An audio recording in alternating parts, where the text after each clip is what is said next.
एक किसान ने 9 तरह के जानवरों की हड्डियों से एक खूबसूरत पुतला तैयार किया और उस पर अपनी पत्नी द्वारा कढ़ाई किया हुआ लाल दिल सी थी। परंतु यह दिल पुतले को जीवन दे गया। एक सुबह जब किसान ने पुतले को सांस लेते देखा तो वह डर के मारे जड़ हो गया। अगले ही पल पुतले ने उसका गिरा हुआ कप उठा लिया। किसान को लगा यह भगवान का आशीर्वाद है, लेकिन चीजें उतनी खूबसूरत नहीं थी जितना उसने सोचा था। कुछ दिन बाद एक छोटी लड़की जिज्ञासावश खेत में खेलने आ गई, लेकिन पुतले ने उसे टकटकी लगाकर देखना शुरू कर दिया। जब किसान चीख की आवाज सुनकर वहां पहुंचा, उसने एक डरावना दृश्य देखा। पुतला उस लड़की को बेरहमी से मार रहा था। तभी किसान को एहसास हुआ कि उसने एक राक्षस बना दिया है। गुस्से में उसने अपनी लाठी को पुतले के दिल में जोर से घोंप दिया। पुतले की दर्द भरी चीखों की परवाह किए बिना उसने तब तक लाठी नहीं छोड़ी जब तक पुतला पूरी तरह निश्चल नहीं हो गया। अंत में अपने पापों का प्रायश्चित करने के लिए किसान तहखाने में गया और खुद को गोली मारी। तभी अचानक घर के दरवाजे पर जोरदार धमाके की आवाज आई। लड़के को लगा कि यह उसका भाई है, लेकिन अगले ही पल उसने खिड़की से अपने भाई की आवाज सुनी। असल में दरवाजे के बाहर वही पुनर्जीवित पुतला खड़ा था। 20 साल तक सील होने के बाद वह सभी घुसपैठियों को मारना नहीं भूला। डर के मारे लड़का भागने लगा, लेकिन एक सड़ी हुई लकड़ी की जाली तोड़कर सीधे वहां उसे किसान की लाश मिली। इससे पहले कि वह कुछ समझ पाता, पुतला सीढ़ियों से नीचे आ गया। लेकिन जब पुतले ने अपने मालिक की लाश देखी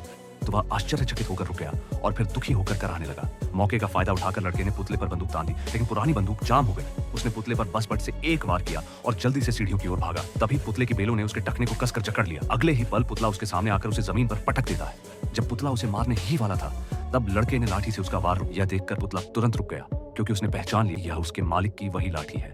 पुतला आज्ञाकारी होकर घुटनों के बल बैठ गया, लेकिन लड़का उसकी बात नहीं समझ पाया और उसने लाठी से पुतले के दिल को दबा दिया। पुतला फिर से सील हो गया। यह दृश्य देखकर चतुर लड़के को कुछ समझ में आ गया। खेत छोड़ते समय उसके चेहरे पर एक चालाक मुस्कान थी। घर लौटकर उसने तुरंत अपने पैतृक सिलाई मशीन निकाली और जब उसका भाई सो रहा था, उसने उसे पीठ में कसकर सिल दिया।